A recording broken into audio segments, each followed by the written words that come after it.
What's up, my ice cream bananas? This is Rob from A Gay Guy Plays, and no, I don't mean the bananas that go into banana splits or frozen bananas or banana flavored ice cream, but there is this kind of like blue-gray banana that supposedly tastes like ice cream. It's kind of crazy. Regardless, today on Dress to Kill, we're finally getting around to taking a look at Ivara Deluxe. Now, we will be taking a gander at the collection, then of course I've prepped 3 different looks for you guys to get some inspiration off of. Then we'll be trying on different armors and SANDRs to see exactly what fits, and by popular demand, we'll be swapping a little bit of head and a little bit of body when we go ahead and mess around with what helmets and what different body skins actually work well on this. So without ado, let's get dressed. Now, you can pick up the Ivara Scothy skin in the market for 165 plat. However, I highly suggest that you take a look at the collection before you do, mainly because of the fact that it contains the Dolly Ballistica skin as well as the Thiazi Sayandana, which are exclusive to this bundle. Now, while the Sayandana I feel like is a take it or leave it, the Dolly Ballistica skin is absolutely freaking gorgeous, and I know it's not the most popular weapon out there. However, if you get your hands on a Riven later down the line and you might want to go ahead and dress it up a bit, this is definitely one of those things that I always suggest that you consider, because if you buy the skin individually, you'll still have to like buy the entire collection in order to get your hands just on these 2 items, because DE still hasn't implemented anything that lets you kind of like upgrade from that. Hopefully that's something that they work on down the line, but nothing is promised, so make your decision carefully. Now, as always, we start off with a little bit of a reminder. You'll be able to find all of the color codes for these looks listed down in the description box below. And if you are a little bit newer and don't quite know what the hell any of that means, it's very simple. I go ahead and list out the palette that I used, and then we have a bit of a column and row system. So of course, columns go up and down, rows go side to side, and I've actually tossed on a numerical value to those, so you'll be able to triangulate exactly which color I used from that palette. Now, as you can see, we're starting off not in the typical standard part of our arsenal, because I wanted to go ahead and show off the Ballistica skin that comes along with the bundle. I think it's absolutely gorgeous and something definitely worth looking into. But that's not the only weapon skin here. We also have one for the Artemis bow that comes with the Deluxe skin. It's not necessarily included in the bundle. You just pick up the skin and it comes with the skin, and as you can see, it's really freaking gorgeous. We get all of those amazing metallics. The silkiness is just like on the tail a little bit, which I wish there was maybe like a little sash dripping down from it, which would have made it even better looking. However, the energy effects are there, and I love the arrow tip. Now, let's go ahead and take a look at the skin on its own. As you can see, we have the iconic rose gold look, and you know, the rusty red is something that we usually do, especially with splashing a little bit of that Orokin kind of blue in there. But one of the things that I added in that I hadn't really messed around with too much is a silver metallic. Now, of course, this isn't proper silver. It is kind of like a dirty, gray, beigey metallic, but you can brighten it up a little bit if you do, and I love the way that it reflects off of that half of the body, because sometimes I feel like when you do a silver metallic, it can kind of like take over, and as this is a little bit more half and half, it's kind of like in its spot, which I like a lot. And then of course we have the silkiness of that red that kind of softens things up a bit. I think the skin is absolutely amazing and really does remind me of a Monster Hunter World monster. In fact, I think you'll be seeing that in our following looks a little bit more. So let's go ahead and jump into those. So I figured we'd start off each section with a little bit of bow action, because I feel like it ties in with the skin so beautifully. Now, for those of you guys who were here in the olden days when we only had the original Ivara skin, you'll know that her concept was supposed to be a poison frog. And the cool thing about those frogs is they tend to use bright colors to signify the fact that they are toxic. So if any predator comes along them, they're like, oh yeah, this fucker made me really sick last time, so I'm probably gonna stay away. So I did want something that popped a little bit more, and I wanted to show you how to do that in a way that's not insanely obtrusive. So in the previous look, you'll notice that my secondary was actually the pop of color. I've actually gone and shifted that to the tertiary. Then I've made the primary, secondary, and accent all very similar tones. So it's kind of like a neutral, even though it is technically an olive green, it's far more subdued than this intense purple. Now what you can do is, instead of using olive green, you could use grays, you can use like kind of like toned down blues, and then pair it with a different pop. So in this case, what I'm going to go ahead and do is we're going to go through each of the little different colors, and as you can see, Because of the fact that all of the other tones are so subdued and neutral, you can really add in different pops of color. I actually initially concepted this to be like a skin that had two different types of greens, like a cooler green similar to this, and then more of the olivey green. And then I tried out that purple and I was like, no, I gotta stick to that beautiful, gorgeous purple right there. But that's definitely one of the ways that you can work with the skin, because I know that some people were saying that they had a little bit of difficulty playing around with this one. So let's go ahead and now take a look at the different attachments that I like on this, because I was playing around, and as you can see, her frame is very odd. It's not symmetrical, and that can be a little bit of an issue for a lot of skins. And one of the things that I did want to point out is this big shoulder piece right here. It's not a detachable piece like it is on frames like Banshee, or I think the Wukong skin had its own shoulder pieces as well. So that's something that you'll have to consider. And to be honest with you, I don't actually really like using armor pieces on any of her shoulder parts. However, the one thing that I will sign off on definitely is the Avia set. I think that it's kind of gorgeous and kind of works with the fact that she looks like she would be a bird of prey, right? So part of me is like, okay, just like buy into the whole avian theme and the whole feathery look, and I'm kind of really into that. I don't think that this piece is too obtrusive for that specific shoulder. However, there are other ones that I'm definitely not a big fan of. And there's also an issue see, we think that this side is the issue, but this side is also the issue because it's definitely got these little hangy down bits. And as you can tell, the hangy down bits even clip onto themselves. So I feel like that can be a little bit problematic, at least in my opinion. The other pieces that I really did like for this, of course, the Ito just works so well on so many things. However, I really did like the Imugi on her chest plate. Maybe not necessarily with this specific stance because it can kind of get in her face, but wait till you see how the legs look with them. Because I was like, I don't really know if I'm going to enjoy it, but look at that leg action. Do you see that leg profile right there? That leg profile looks dope. So what I'm going to do is I'm going to put it on the other side too so that you can bask in the glory of the Imugi. Like, I think that that sits so well. And I do know that it kind of makes her look a little bit imbalanced because her shoulders aren't big and crazy, but they do kind of clip in a way that I don't necessarily find super duper attractive. It just looks really, plus one shoulder is just way further out than the other one. So I'm not signing off on that one. Let's just leave it at that. I've even tried some customizations where I only did one shoulder, but you can see that it still kind of sort of looks wonky. So I'm gonna unfortunately have to say no to shoulder pieces in general.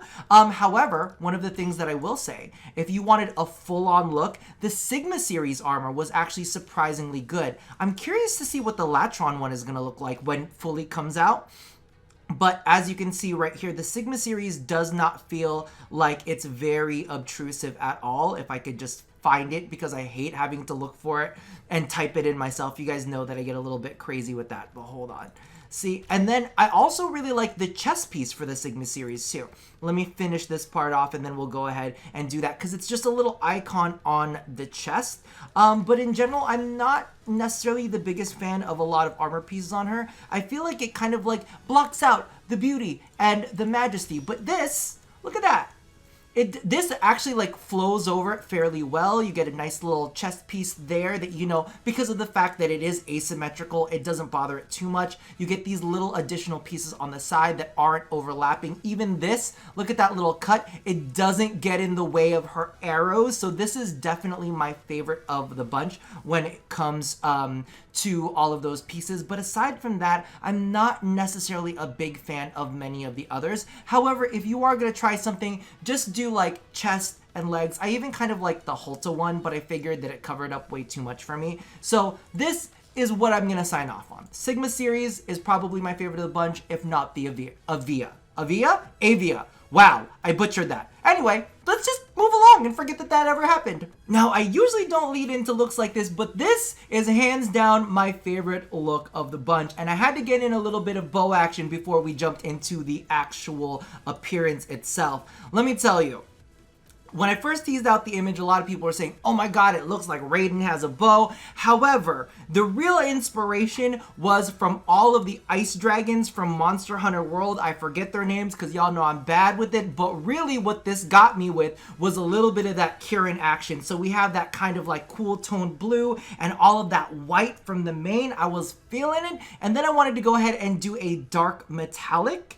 And the number one thing that I'm going to end up pointing out for you guys is actually the way that I handled the energy on this. Now, I did it in the previous look, but I didn't want to mention it there because it wasn't as kind of like eye-catching as this. But with the emissives and energy, the way that they're treated is the energy governs all of the mane and the skirt. So you can almost use that as an additional like set of colors. And then the emissive is just purely for the energy of the eyes, the kind of lining that goes in on the arms and the legs and all of that. So I know usually everything is kind of blended and it's usually not as separated as this, but because of the fact that mane is such a big part of the look and that it resides on a completely separate area, when it comes to coloration, I just loved how you could keep them completely separate and just have this contrast of this white mane with this blood red energy color. I even did it to the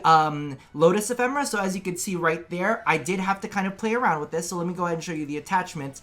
You probably can't see it here, but I did have to change the energy color of those attachments to red because they're on different color mappings. So definitely keep that in mind if you're playing around with it. However, I will say, okay, there's nothing sicker than a little bit of the Tenebrious on there. And then I'm gonna do a thing. We're gonna go into, not attachments, we're gonna go into regalia. And then, because I'm this kind of boy, we'll go ahead and toss on the bloodshed. So I mean, like, really, this is like the Kirin of our nightmares. And I kind of absolutely loved how this turned out. It's just so dark and bloody, but we do still have to go over SANDR, so let's go ahead and talk about that real quick. Flip them around. Now, as you can see, Officium looks absolutely fantastic on her. It's just a great overall one, but the one thing that I will say is I don't like drapey Sayandanas on her. There's so much detail when it comes to kind of like the different energy layerings that she has on her back with the skirt, all of those details that I don't like something that covers it up. However, I did play with some very, very interesting things when I was taking a look at this look. I love me some back attachments. And one of the things that we got recently was the Ivara.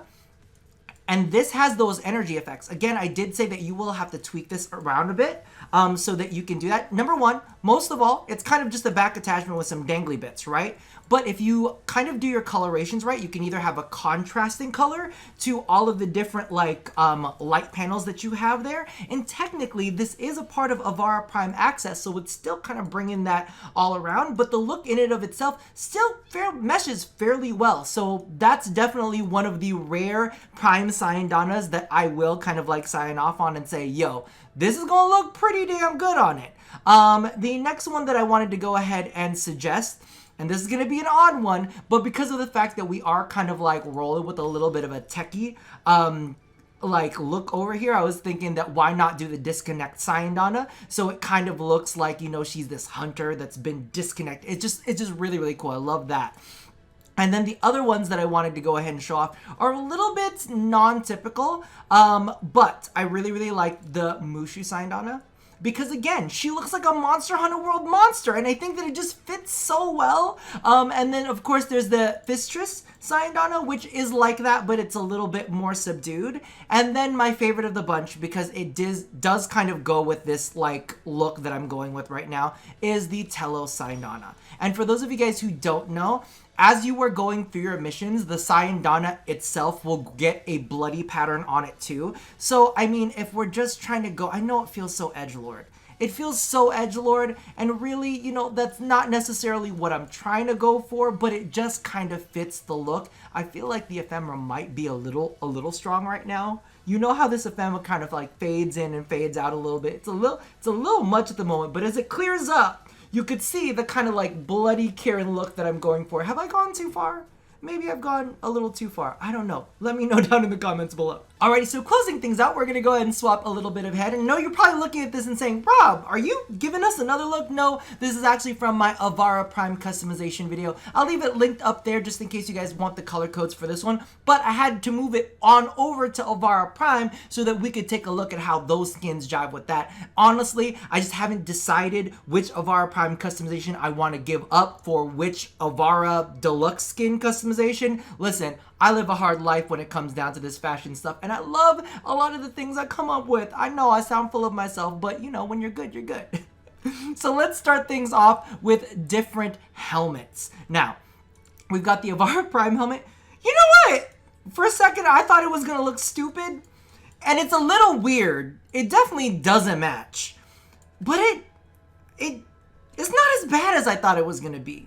Now, let's take a look at the Arcuta helmets. Oh no, that's a no. There's no metallics on this one to kind of play off on, and the energy effects are clearly on different mapping. So I'm good. That's just not gonna fit. This is the original Ivara. You have come a long way, girl. But I'm gonna say that this doesn't look terrible. If you want to kind of like play around with the way you can kind of make the color schemes work, I'm sure you could do something with this. However, it's definitely not my favorite. Now, this next one was one of my favorites, the Loxley one. Again, not bad. Not bad, but again, not metallic, nothing silky about it. I wish that like the texture would change along with it. So it's gonna be a no, but it's not the worst thing that we've seen. I'm always prepared to like laugh my ass off at how some of the original helmets look on the deluxe skins because it's usually such a terrible contrast. But this one, not terrible. This is the Yokai skin. This one is from our good friend Hitsu-san, and unfortunately, I don't like it. I'm going to be honest with you, it's definitely not my favorite, and it's mainly because of the fact that the body is very sharp and pointy, and this is very kind of like soft and like rounded, so it does not necessarily jive. And then of course, there is Zoroastro, which is the helmet that I always give Skyers a lot of shit for. I called it the toilet paper helmet, and as you can see the little toilet paper dangles. Still doesn't match these other toilet paper dangles. Like, if they had matched, maybe we could make them work, but unfortunately, we're gonna stick to the original Scothy Deluxe skin helmet. Now, let's go ahead and swap a little bit of body. Now, I've seen that the Ivara Prime skin looks a little bit weird on this, but the coloration, if you can manage to make it work, I think you can do it. However, I'm gonna be honest with you, it's definitely the energy textures that change the whole thing for me. So I'm gonna say, unfortunately, that's a no. Then we have the Ivara Arcuta skin. Again, it's too metallic and too silky. We have the original Ivara skin, which isn't too far off. Wow, the original Ivara skin, compared to the textures on this, kind of looks like a flesh beast. We could maybe make a flesh Ivara. Oh, that's my mom. We're gonna pretend that didn't happen. Sorry, mother. I'm doing things. And then this is the Yokai skin. Again, it just does not necessarily work. I think that the deluxe skin should stick with the deluxe skin, if I'm gonna be completely honest with you. Regardless, that about does it for this episode of Dress to Kill. I'm so sorry to have kept you guys waiting so long for this one. However, I've had some like issues with my skin again. Listen, it's a hard life over on this side of YouTube, but we're finally here. It's done. Let me know which look was your favorites. I think you guys know which one mine is, but listen, there are arguments to be made on both sides, right? Definitely. However, I'm gonna say C. Voting on that. Let me know how you feel about that down in the comments below. And as always, love somebody, hurt nobody, and touch your body. I'll see you guys next time. Bye-bye.